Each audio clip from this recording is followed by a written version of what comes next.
Video kali ini akan membahas tentang digital storytelling, tentang proses belajar literasi, topik 5 literasi dasar, yang disusun oleh saya sendiri, Novia Siska Puspitasari, PGSD kelas 2 PPG Prajabatan, gelombang 1 2023. Yang akan dibahas pertama pemahaman baru yang saya peroleh, yang kedua manfaat literasi, dan yang ketiga yang ingin saya lakukan, dan terakhir cerita pengalaman literasi dan harapan saya.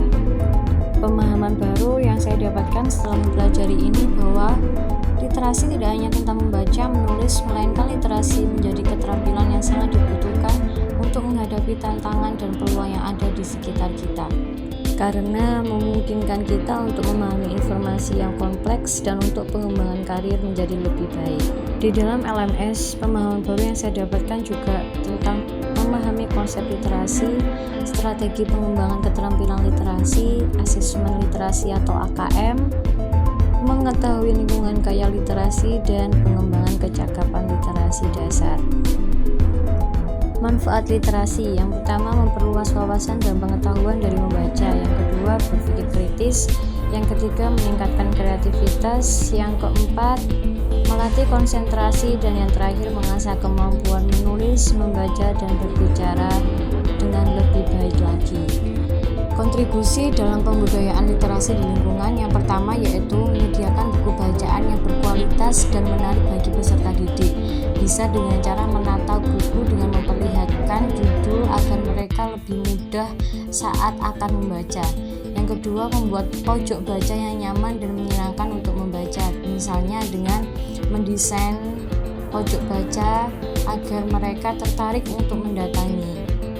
Dan yang terakhir, menyajikan kegiatan literasi dengan cara menyenangkan, menarik, dan asik bagi siswa, agar mereka mampu untuk melakukan kegiatan seperti misalnya dengan pohon literasi. Pengalaman literasi saya yaitu singkatnya, sewaktu itu di SMP kelas 1 ada praktek yaitu membaca cepat. Di situ per menitnya 1 menit dikasih waktu, sebanyak mungkin kita membaca teks berita yang disajikan melalui koran.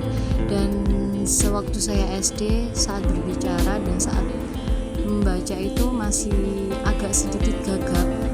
Kemudian saya berbicara ke ibu saya kalau ada tugas praktek tersebut. Kemudian ibu saya mendukung saya dengan cara membelikan buku bacaan, terkadang juga meminjamkan buku bacaan, dan itu saya baca hampir setiap hari supaya saya lancar, karena praktek itu merupakan praktek yang penting dan akan malu kalau misalnya saya di depan teman-teman saya lancar membaca sedangkan saya masih gagap. Dengan proses itu saya waktu itu 3 besar, maksudnya 3 besar itu perolehan kata, peringkat ketiga dari semua siswa yang ada di dalam kelas. Dan itu membuktikan bahwa kalau ada kemauan pasti ada jalan. Dan dengan literasi membantu saya berproses untuk menjadi yang lebih baik lagi. Harapan saya jika saya suatu saat nanti berkontribusi di dunia perbudayaan literasi, saya ingin membentuk dan mewujudkan sekolah literasi yang bukan hanya